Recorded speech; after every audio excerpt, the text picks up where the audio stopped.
Alright, hello. Welcome to Jazz After Dark. How we doing out there? Are you looking forward to Social Security? That's what we're going to talk about tonight. Interestingly, I told my wife I'm going to get ready to do the video, and she poured me a glass of Bulleit bourbon in a glass with a bullet on it. Huh? We're like through it. I think it was actually a gift from my sister-in-law's boyfriend, who thought, well, he'll like that. And it's pretty cool, actually, because you can rest your finger right there. So, Bulleit bourbon with a glass of Bulleit in there. Bulleit bourbon I did rank the last week, or 2 weeks ago.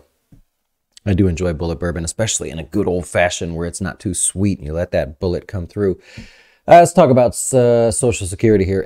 2023, the average Social Security monthly check is $1,827. Now, that's nothing to sneeze at, but it's also not really going to move a mountain there, right? And honestly, what we're going to talk about tonight, we're going to go through 4 ways that you can get a little more out of Social Security. Generally, this is a tough one to be really specific about, but I'll try to throw in some goodness there for you. There's really not a lot of these really easy, general, sneaky tricks for something like this. Social Security, a lot of people think is really complicated, but Medicare is even more complicated. Social Security is pretty straightforward.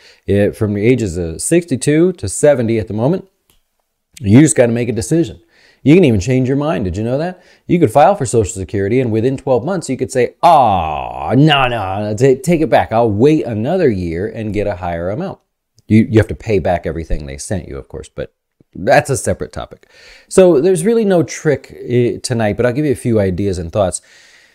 Number one, and I'm not just making this up as I go, I promise. Number one is kind of a little bit of a history lesson with a thought there. So Social Security calculates your 35 highest earning years. And so, I don't know, maybe you didn't work part of your life or whatever, but if you have 35 years of earnings, that's good enough, first of all, but they take your highest amount. So think about if you had, 30 years of earnings, and then you didn't have anything else. So you'd actually, on their calculation, you'd have 30 years with some amount of income, and then they wouldn't just use that. They would actually throw in 5 extra years with nothing, with a big fat zero on it. So I'm not going to sit here and try to work this out, but the idea is that you want to get as many good, high-earning years as you can under your belt doing what you love and doing it a lot. This is why I think the kids realize this more, but you definitely want to do something you enjoy doing. Because what if it means the difference between you having a few more dollars in Social Security or not? Maybe you didn't start saving very early in life, and so you need that extra 6.6%. I'll cover in a second there. Before we get to that, tip number 2, naturally, the answer is make more money. Now, not in the way, don't just this is not going to be a general answer here. If you make more money, remember what is it, 162,000 for 2023. If you make over that, you're not actually taxed Social Security on your paycheck. You can make $2 million. It doesn't matter. That's a hot button issue right now. But so meaning, let's say you made I think it's 162,000. Let's say you made 163,000. Your Social Security tax would only be counted up to the 162, or maybe it's 1,6,200. It's somewhere right in there, basically. So, if I cared about that big of a difference at the moment, I would look it up. But it's somewhere in there. It's either 160,200 or 162,000. But anyways, anything over that, you're not taxed on Social Security for the moment.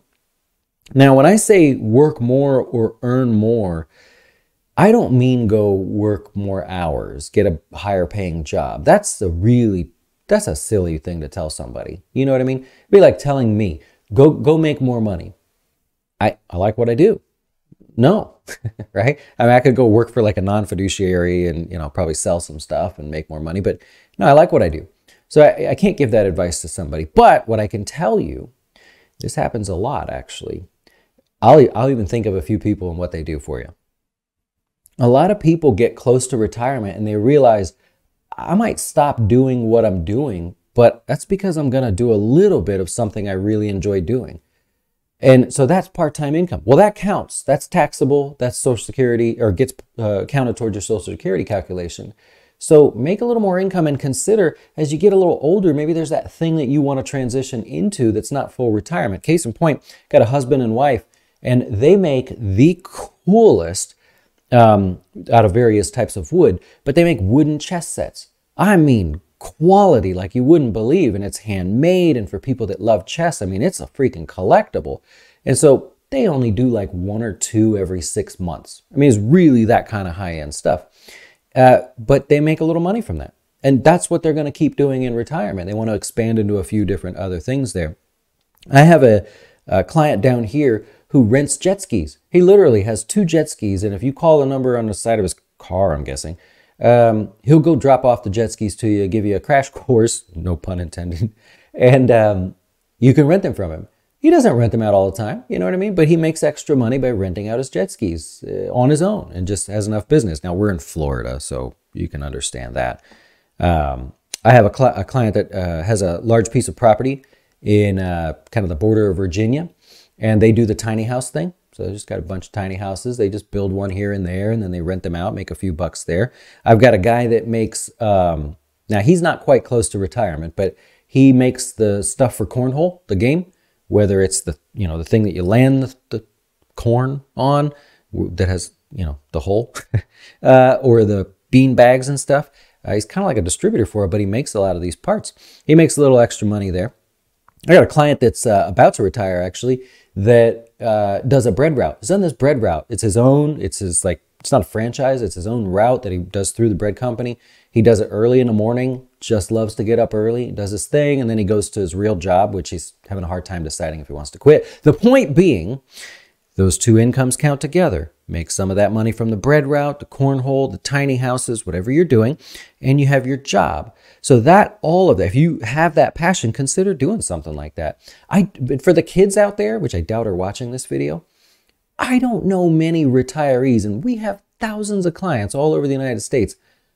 I almost don't know any, unless it's a disability or they're forced through a disability to retire and do nothing. I don't think anybody does. Everybody's doing something. It's just a few bucks that they make out of a passion. So consider that. If you make more money, then you're killing 2 birds with 1 stone. Can we still say that? You're keeping your job, doing what you love to do, building up a little of that retirement income. That's a long-winded way to say that there. Okay, this third one, this is debatable, and I get it. You can disagree with me. If you were late to start saving for retirement, and you know it, you've seen the numbers, maybe you work with us, and I'm like fighting with you, like, I don't know what you want me to do.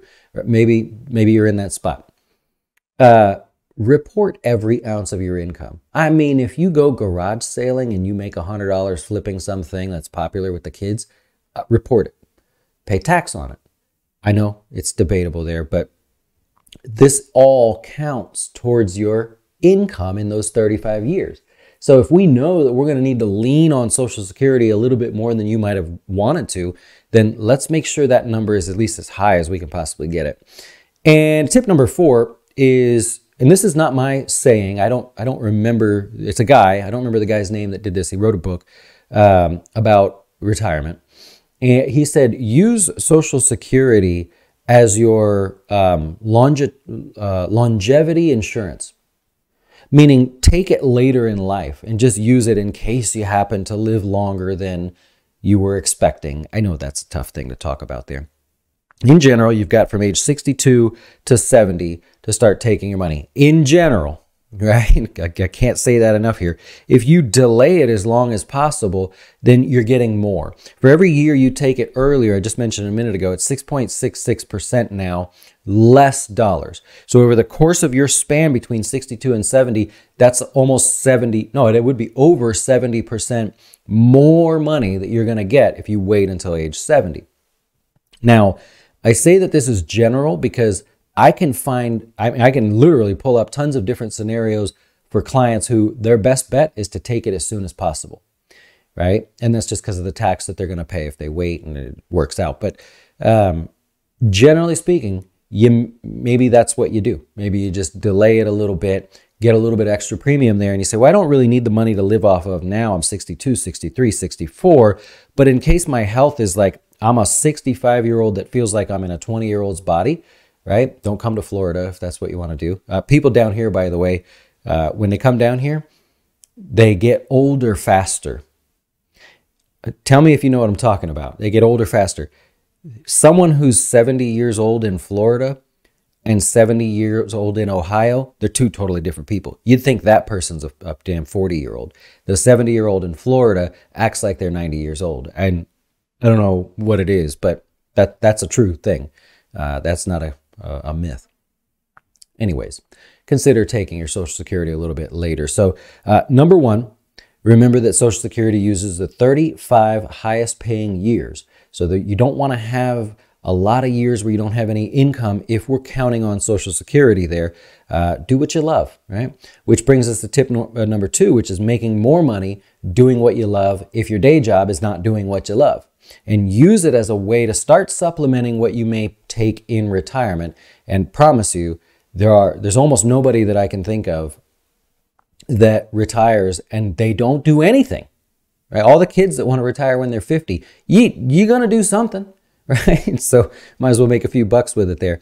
Number three, you can argue with me and I'll accept it, is report all available income, especially if you're late to the income game. Maybe you got started working later in life and don't quite have all those years there. And number four, if you're comfortable and you've saved enough, let's just think of Social Security as sort of that crutch for longevity in your life, the longevity insurance. I really like that. And I'll try to find that guy's name that said that because he's a fellow advisor. And I thought, well, that's a nice way to say that.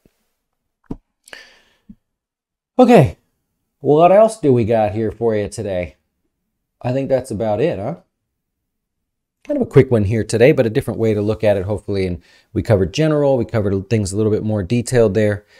I hope you're enjoying the Jazz After Dark with the old Bulleit bourbon. And I'm going to go enjoy the rest of this in our lovely 61-degree weather here in Florida. I know. I'm sorry. What do you want? I had to do it. We live here in Florida. You guys pick on us. A Florida man did this or that, right? We get that joke. So when it's wintertime, we get to give you the joke of, we got the windows open at 61. How you doing up there in Columbus? Okay, a little too much fun here tonight. I'll see you tomorrow.